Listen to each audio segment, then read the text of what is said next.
up, everybody? KJ here. Sorry about the voice crack. Let's get right into my thoughts on episode 87 of Dragon Ball Super, titled Hunt the Poachers, Goku and 17's United Front.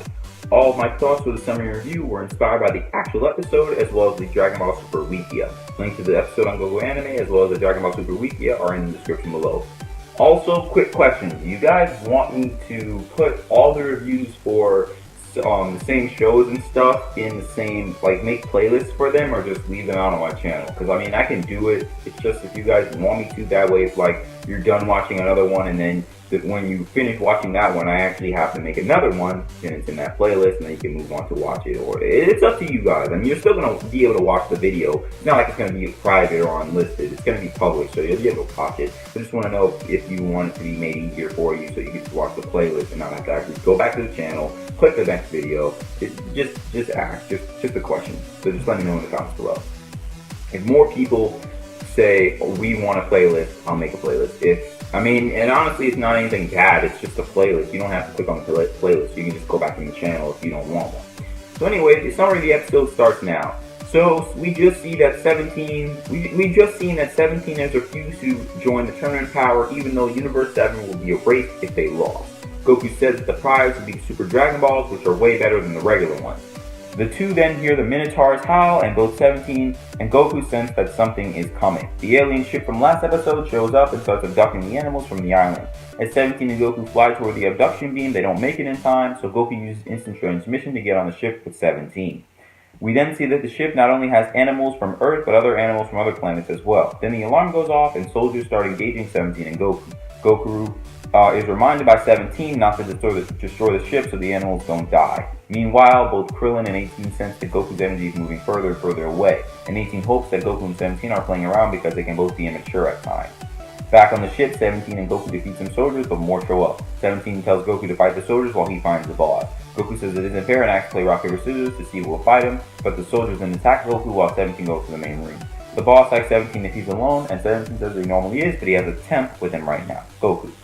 So the boss summons 2 more fighters and asks 17 if he's scared. 17 easily dispatches the fighter and then tells the boss to give back the animals. Then Goku enters the main room. 17 beats up the boss and then asks him why he wants the Minotaurs.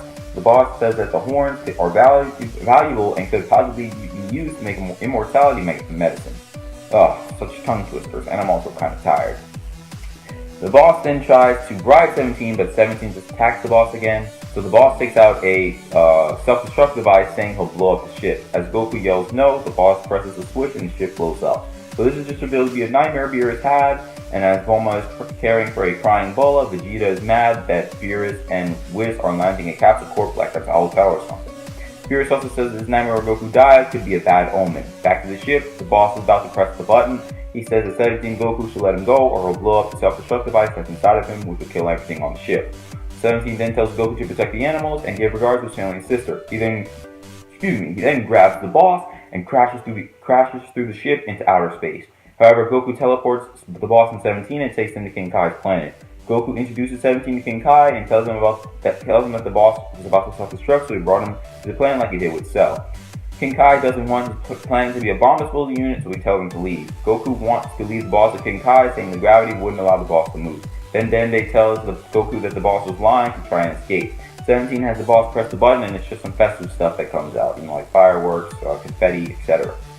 After the animals are returned to the island, Jocko, like the space controller guy, the weird looking dude, comes and thanks Goku and 17 for helping him capture the Poachers. He also explains these Poachers have been evading him for years. He says he's taking the credit for this even though he wasn't even there and leaves with the Poacher spaceship. 17 then joins Goku's team and says that Goten and Trunks can protect the island. 17 wants to use the Super Dragon Balls to get an expensive boat for him and his family, and thinks that it's weird that he's fighting with Goku even though he was modified to target and kill him. Goku says it's not weird because many bad guys have become good, like Tien, Piccolo, and Vegeta. 17 then asks if Krillin, his brother-in-law, is on the team, and Goku says yes. Goku also says that Majin Buu is on the team too, confusing 17 because he thought Goku killed him with the Spirit Bomb, but Goku says that he killed the bad Majin Buu with the Spirit Bomb, not the good one. So currently there are 23 hours and 20 minutes until the Tournament of Power, and that's it with the summary of the episode. So some important things to take away from this episode are that 17 and Goku beat the Poachers and Jocko takes credit for it. 17 would also be entering the Tournament of Power alongside Goku, and his wish is to get an expensive yacht to travel the world with his family. So the review starts right now. This episode was pretty good because the Poachers were stopped by 17 and Goku. The only problem is that Dragon Ball in general always likes to draw things out. Now look, I definitely like to be kept on the edge of my seat, but all I'm saying is that there would be a little more, I feel like there'd be a little more hype if the story had gone just a tiny bit faster. So like, instead of having it be 2 episodes, and like, of us seeing the alien ship and 17 and Goku beating it, it only takes 1. I mean, you could say that it only took them 1 episode, but I'm saying that we found about them in the last episode. So maybe like they should have found out about them in the last episode and actually beat them in the last episode. Just, come on. I understand why it's drawn out though, so it's not rushed, so nothing's rushed. But remember how I said that 17 would enter, remember how I said that 17 would enter the Tournament of Power in my last Dragon Ball Super review? Well, I was right. I knew he would enter because he's on the eye catcher. I mean, like, he wouldn't have had such a big reappearance if he wasn't going to. My only problem with the Universe 17 though is that all of them are weak in comparison to the strong universes, to be honest.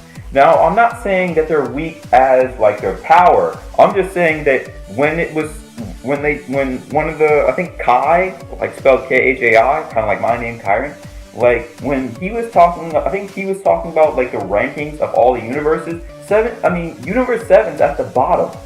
So if you think about it, do you really think Super Saiyan Blue is even going to be able to take on other universes that are better than Universe 7? I mean, sure, it's godly power, but if the other universes are stronger than Universe 7, then they have powers and abilities that are stronger than Super Saiyan Blue. It's obvious. A lot of the people on the Universe 17 need power boosts. Sure, maybe they've trained since you last see them, but do you think they're really strong to go up against these other fighters, like I just said? It's even said that Universe 7 isn't the strongest, So, since Universe 7 probably will either win the tournament because of the main characters, that's just how it probably will go, or lose, but have something crazy happen so that the universes that lost on a race, the fighters still need to be good enough to stay in the arena as long as possible. Here's the kind of power I think each fighter of Universe 17 needs for the tournament power. Also, I'm sorry, like my face is itchy right now. That's why I keep rubbing my nose and like scratching my face and stuff. So, Goku and Vegeta need to be Super Saiyan Blue from the start. I don't want any of that where Goku's like, oh, I'm gonna fight you guys in my base form. Then I'm gonna go Super Saiyan for like 5 minutes. Then I'm gonna wait till you guys whoop me, and then I'm gonna go Super Saiyan Blue. No. Go Super Saiyan Blue from the start, whoop all those people, throw their bodies out the arena, and move on. I don't care about limits. If you wanna win, why aren't you gonna fight at your best? Like, being honest. But if they can unlock another state that's higher than Super Saiyan Blue, that'd be great too. So like maybe a Super Saiyan Blue 2, or maybe their hair turns purple or something. I don't know, like Super Saiyan Green or Super Saiyan Purple or Super Saiyan Red. I don't know. Well, actually, their hair turns red in Super Saiyan God, so never mind, forget that one. Piccolo needs to be on the Super Saiyan God or Super Saiyan Blue level. Either he fuses with more Namekians, or he trains with Beerus and Whis to achieve a Namekian God-like state. Sorry, camera is shaking. Majin Buu is fine, but if he can find a way to get stronger, like training with Beerus and Whis, or finding a way to gain more energy without actually having to absorb people, that'd be good too. Gohan is like, he has so much potential, but he probably will be bodied by like the weakest people if he doesn't go hard. He needs to be on the level of either Super Saiyan God or Super Saiyan Blue. This needs to happen, especially for Gohan, because he hasn't fought in so long. He's a scholar, he has work, he has a family, he's doing all this other stuff. He literally had even though he kind of did beat the Poison Wolf guy in the exhibition match, it was a tie. And he almost would have lost if he hadn't used his skills. So, But yeah, he desperately needs a power boost. Maybe we'll see like an extension of his ultimate form, but have his ultimate form be on godly level. That would be great. Krillin. The first question I want to ask is, why? Well, because even though it would have been smarter to look through Universe 7 for stronger fighters, they want to have teamwork because it's not all about power. It's not all about power. You also have to have teamwork and strategy and merit and blah, blah, blah, blah, blah. I get that. Okay? But being honest, Krillin is one of the weakest Z fighters. He needs to be on like a Super Saiyan 3 level or higher. 17 and 18 are okay because 17 was able to hold his own with a Super Saiyan Blue Goku, and both of them were holding back. 18 can possibly do the same. This doesn't excuse them from more training though. They need to learn if they can learn some nice techniques, that'd be great. Just like Krillin, Tien and Master Roshi definitely need a power boost to actually be able to put in work in this tournament. It should be the same as Krillin for them, either they have to Super Saiyan 3 level or higher.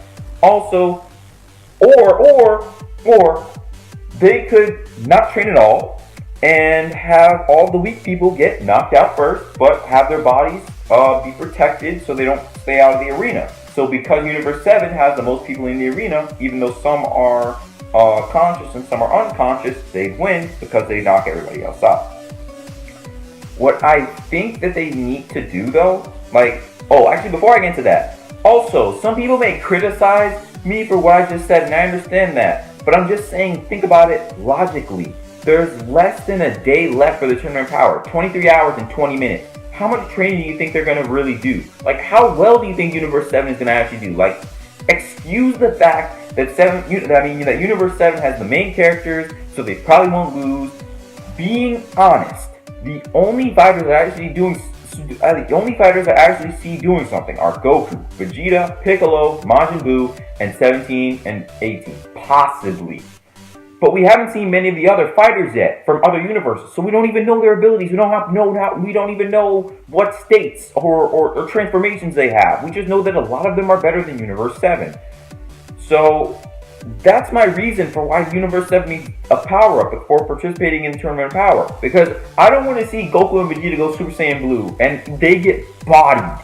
Okay? So like all the other universes are like Super Saiyan Rose times 100. Okay? Just as an example of possible power statuses. If they were on the level of Super Saiyan Rose times 100, those other universes, Universe 7 would be a race. Done deal. Dragon Ball Super would be over. Dragon Ball Super GT would be retconned and all that stuff. It's over, right? I do understand, though, like I said before, that there's more than just power, but also strategy, teamwork, and merit for the Tournament of Power. But all I'm saying is, the stronger the team is, the better they can work together. Well, actually, the stronger the team is and the better they can work together, the better they can do in the Tournament of Power. So what I'm thinking is that for these 23 hours and 20 minutes, they spend maybe the next hour or two rounding up everyone, and then Beerus and Whis train everyone. Either they train them in like that special area that we've seen, like the place that Beerus and Whis stay, or Beerus and Whis create or have an area where time passes faster than normal time. So kind of like the hyperbolic chamber. But instead of it being like one day is like a year in there, it'd be 1 hour is a year. So pretty much if they spent like 2 or 3 hours, I'm going to say 3 hours rounding up everyone, they still have about 20 hours to train. That would be 20 years if they had that room where every hour is a year. In 20 years, everyone would be everyone that isn't on a godly level would be on a godly level. And everyone that is on a godly level would be higher than a godly level. So pretty much all of them would be on probably Whis's level, or even higher than Whis's level. Probably on like Xeno's level, or Kai's level. I'm just saying, so yeah. But anyway, that's about it.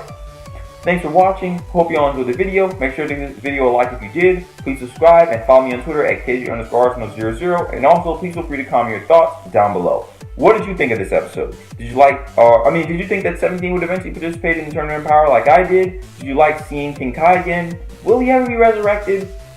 How do you think Universe 7 will do in the Tournament of Power? Do you think the Universe 7 team will train at all before the Tournament of Power? If so, how powerful should the Universe 7 fighters be? I want to hear your thoughts about it in the comments below. Also, if you think I should make any changes to this video and any other videos or series I do, please comment down below because it can help me out. With all that being said, until next time, I'll see y'all later.